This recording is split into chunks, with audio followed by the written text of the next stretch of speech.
Welcome to the LSU NCBRT Preparedness Podcast. I'm your host, Ashley Markle. I am a curriculum development specialist here at NCBRT, and I work in collaboration with subject matter experts to create valuable and timely training for the responder community. The National Center for Biomedical Research and Training provides mobile training to both the national and international emergency response community. Welcome back to the podcast. Today we're talking to Rob Allen and Mark DuPont about faith-based organizations as targets for threats. Hi, Rob and Mark. Welcome. Hello. Good morning. So to start us off today, can you just give us a little brief bio background into yourselves and your careers to start us off? I'll let the distinguished gentleman from the cold state north of me talk first. He's probably have a lot more to say, so I'll go last.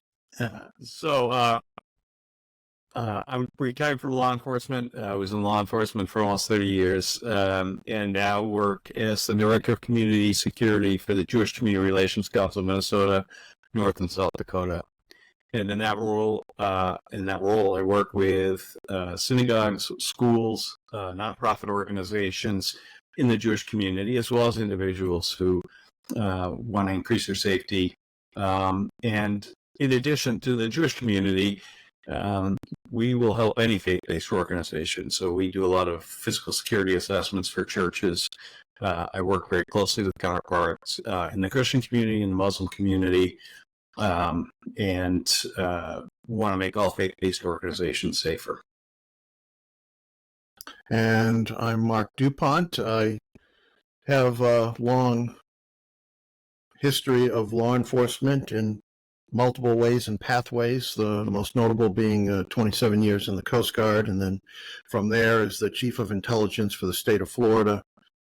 And in the midst of all that, I found myself as the Director of Security for one of the largest faith-based organizations in Tallahassee, the capital of Florida. And in that experience, we had not one event that was of significance in someone trying to penetrate the sanctuary and trying to do harm. Not two, but three while I was there and while we were in the midst, if you will, of standing up a security plan. And from that, that particular church has become kind of a center point for other churches to get a little bit more aware of the things that might be threats to them and work in unity and trying to identify how they can work together to prevent those things from happening. So it's been a part of my life. I also studied with the International Fellowship of Chaplains in my work with law enforcement. So there was just a nice mix and web of how all those things are tied together. Thank you. So to kick off this series, can you explain a little bit about why faith-based organizations, especially those that serve vulnerable populations, are often targeted by various threats, and what sorts of things make these organizations more susceptible to attacks? I'll take a first stab, Rob, and then you can.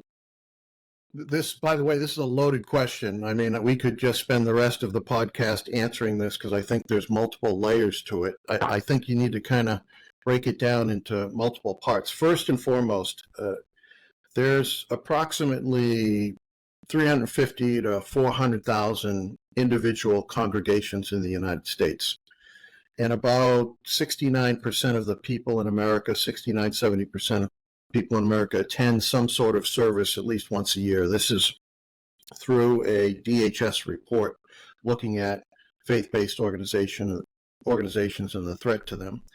But to me, most importantly, faith-based organizations are symbols, and they represent a particular ideology, a set of values, and within that, they may have historical ties, they may have political ties, they may be a unique culture of the community or racial group of the community.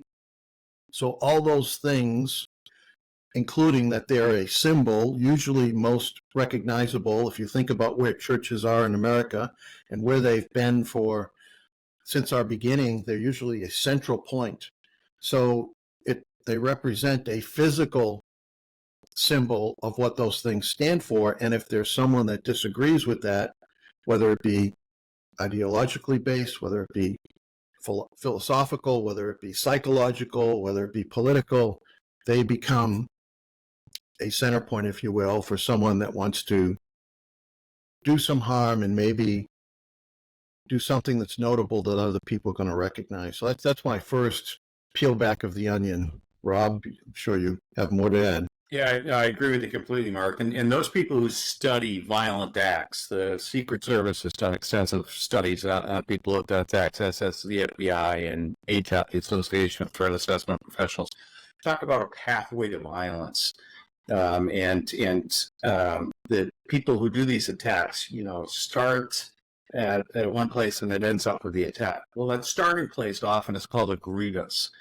And that grievance can be something that they're angry about. And faith-based organizations, churches, synagogues, mosques, often are an identifiable symbol of whatever that grievance is.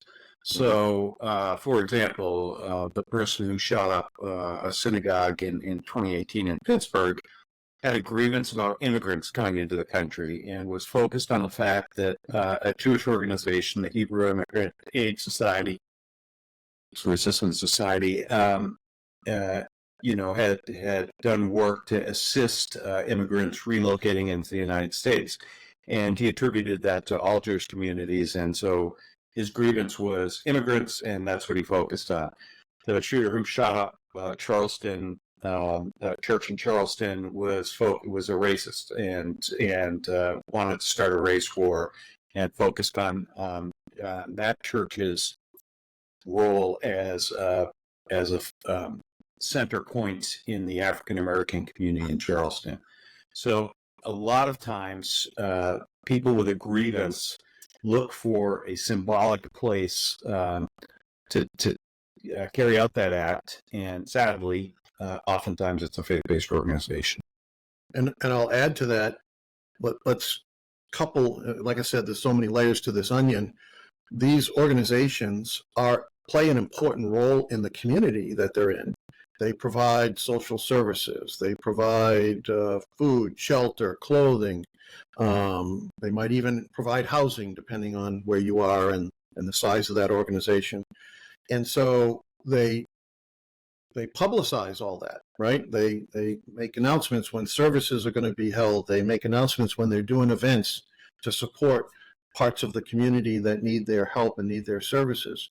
So all these activities are centered around that particular institution, that particular building in a particular community. So again, to Rob's point, someone that has a grievance, someone that's now thinking about, okay, where do I enact my justification? These types of organizations pop up on their radar screen and become potential targets. Thank you. So diving a little bit into the historical role of faith-based organizations, how has history kind of influenced their current vulnerability to be targeted? Churches take a stand, synagogues take a stand, mosques take a stand. It's part of their faith. And expressing that faith means that they have opinions on issues. Not all churches agree and take the same stance. Not all synagogues agree and take the same stance. Not all mosques agree and take the same stance. Not all Sikh temples. Anyway, the point is that they do take a stance, and faith-based organizations were on the vanguard of civil rights, and consequently, those people who have a grievance with the fact and believe in the so-called white replacement theory and have a grievance with the civil rights movement may look at where the source of that occurred. And very frequently it was in the faith-based community, African American churches, synagogues, white churches from the north, and other faith-based organizations which sent freedom riders into the south to establish voting rights acts and so forth. They may have a grievance with those organizations. The community I serve, the Jewish community, people who are looking closely and have concerns about the war that's going on in Gaza, very frequently ascribe Israel's actions to all Jewish people and may target a Jewish organization. People who, have deeply ingrained Islamophobia and believe that Muslims are going to take over the world may have issues with mosques. People who see a religion that's different than them, may conflate that with something being taken away from them and react accordingly. Yeah, and I'll just add to that, as Rob began with his answer, stating that churches and mosques and faith-based organizations take a stand. They believe in something, so they take a stand. That stand could be differing depending on the political climate or the issue of the day. And again, that becomes a avenue, if you will, for someone that disagrees with that particular stance to do some harm to those people who believe in that. So when we say historical role of faith-based organizations, that's a powerful question or statement. We have to remember the country was founded on the principle of allowing these organizations to express themselves, to allow you, me, and Rob, and everybody else to pick where we want to go to practice our faith, practice our particular beliefs. And as a country, as an organization of a country, that plays a particular role in these communities. Again, I go back to what I said before. Where are these places? They're in the center. They're across the street, literally, from a city hall or a town hall, or they represent as much about that community as that governmental building does. Mm-hmm. And oftentimes that's the center point where if there's a stance to be taken, if there's a difference of opinion to be made, they represent some part of that. And someone that doesn't like it, if I want to do harm to those people that don't agree with me, it's a ripe target. It's right there. The people are gathering there. They're publicizing when they're going to be together. So that's where I'm going to go if I want to do harm to that, or at least make a statement. Thank you. So what are the most common types of threats faced by faith-based organizations today, and how have they evolved over the years? Let me take a first stab at that, because I think I'm glad you asked this question, because I think it's often forgotten that a faith-based organization really is no different than a government building, a business that supports one particular type of activity that a part of the population disagrees with. But more importantly, as an organization, there are things that can affect a faith-based organization that affects everybody. Things like natural disasters, hurricanes, tornadoes. Just in Florida and Tallahassee in particular, we just saw some hurricanes really tear up the city in some faith-based facilities. Technological disasters, loss of power, loss of internet, loss of those types of things caused by a traffic accident, a power failure, a oil spill. And then there's also crime.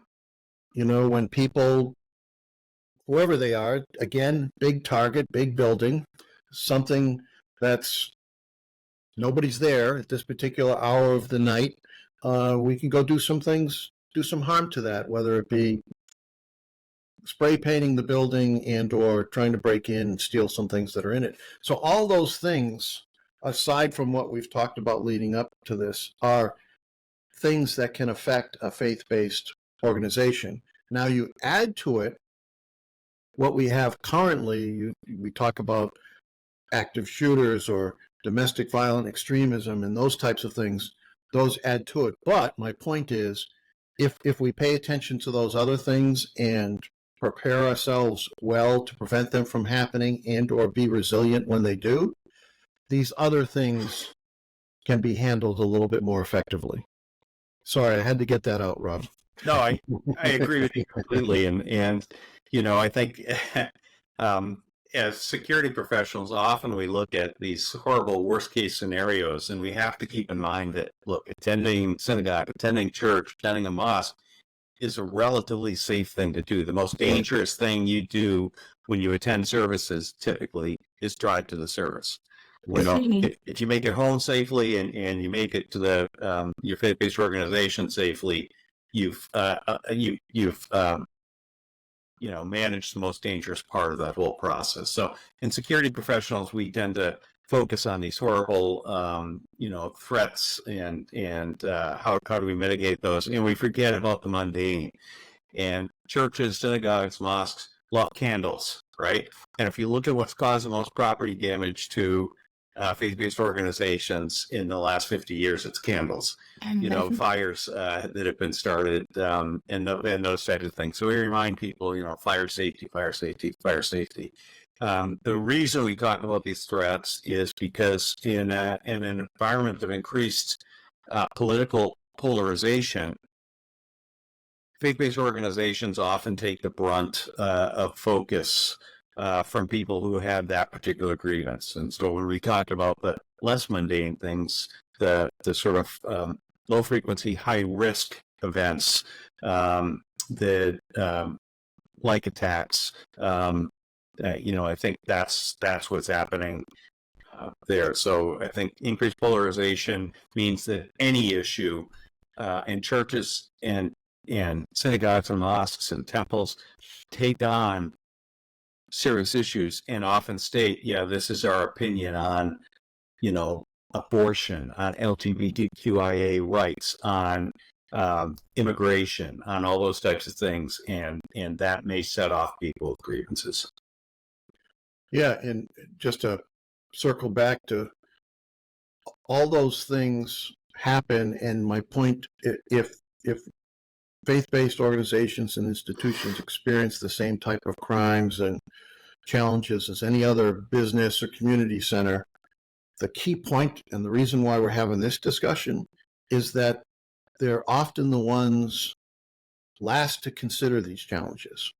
And so I kind of lead with that if I'm talking with somebody about what their security plan is. I kind of go here first. To Rob's point, absolutely. We're having the discussion because they feel they've got to protect themselves against the events that are going on all around them, specifically focusing on active threat type things. And I like bringing it back down to, let's look at this in totality. Let's do all these things. And it kind of makes for a better taste of the pill, if you will. It makes for a better acceptance of the things that have to be done. And sometimes you'll find that, we do have a plan if this type of event happens. Oh, okay, let's look at that and let's just make it a little bit more robust to be able to counter some of the things that you need to be aware of that are going on all around us. It's a balance between safety and security versus comfort and peace. Mm-hmm. That's the balance that we're constantly trying to walk. We've talked about this a little bit, but what are some of the key motivations behind attacks on faith-based organizations, whether that be, are they primarily ideological or have other driving factors? Can you talk a little bit about that? Yeah, I think Mark framed this nicely when he talked about the fact that faith-based organizations are like any other organizations, and they face threats from those places. The slight difference is that there's enhanced emotional and personal attachment to a faith-based organization, which people might not have, at their workplace or some other organization in which they join. And so one of the risks, and we've seen it sadly in some of the attacks that go on, is a domestic situation may boil over and occur at a faith-based organization. So, an aggrieved spouse may show up at the place where the other half of their partnership worships, and take out their frustrations there. And in the most mild cases, it's arguments and domestic spat, but there have been other violent incidents and even shootings as a result of domestic arguments that got out of hand and boiled over into the place of worship. So that's that to me is one of the greatest risks, and the fact that people's personality, their identity is often so tied to the place where they worship. It just increases the risk of those sort of interpersonal conflicts happening at a place of worship. Yeah, this Rob hits the nail on the head, and it just, the commonplace, the reason why everybody's talking about this right now is the things we've already talked about with regard to ideology, with regard to a hatred of a particular religion or a particular race or national identity. Those types of things are high on the list, but very good point that Rob made. Interestingly enough, of the 3 incidents that I was talking about, one of them was a domestic that just kind of spilled over into the church, and it was a fight over children. And so those things affect all of our walks of life. We just happen to be talking about churches and synagogues and mosques and those types of institutions. Thank you. So, to wrap up our conversation for this part, I want to talk a little bit more about some of the notable examples of, events where faith-based organizations have been targeted, and what those events, what impact those events have had on the communities that they serve. I think that every type of attack on a faith-based organization in a community makes a significant impact, and there's unfortunately a lot of examples we can give. Rob gave one that's probably the most notable, is the attack on the church in Charleston, Emmanuel African Methodist Episcopal Church, and as he said, that was purely race-based. He wanted to target African American community. And again, by where this church was, the title of the church, everything put that way up on his list of potential targets. But the point I want to make is that all of these have a significant impact. And as that one did in Charleston, it had a significant impact on all faith-based organizations.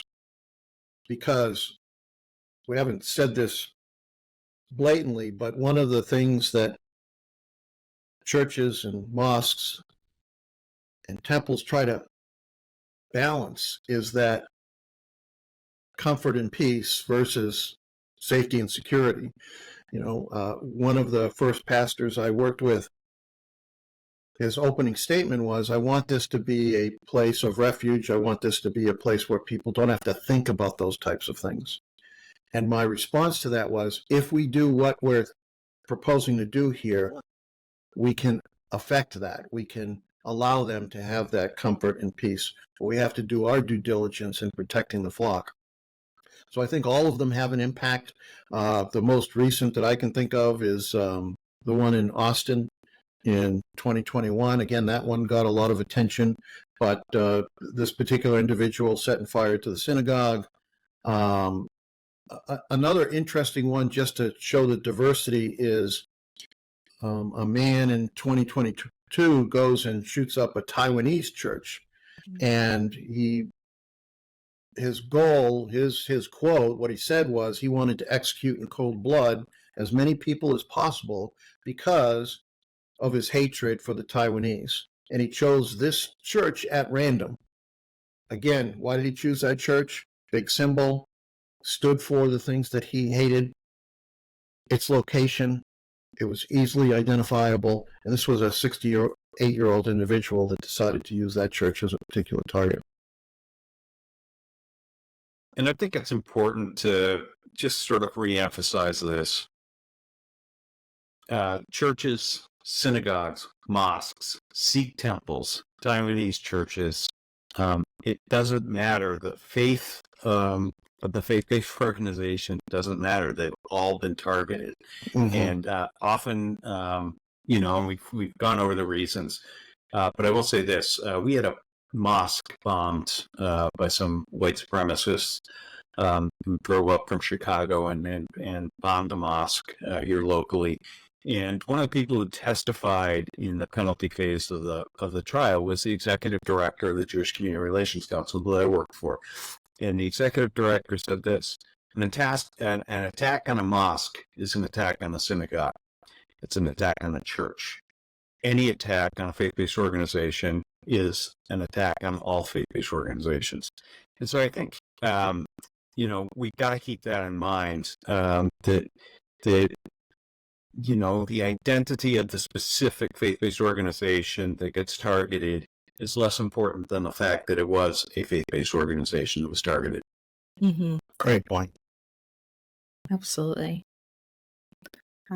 So that's about all I have for this part of this series. Thank you so much to Rob and Mark for joining us today. Next week, we'll dive into what some of the current trends show us about securing faith-based organizations. So make sure you tune in next week. Thank you again. If you have any questions or topic suggestions for future episodes, please send us an email at podcast@ncbrt.lsu.edu. Make sure you subscribe to the LSU NCBRT Preparedness Podcast wherever you listen to podcasts.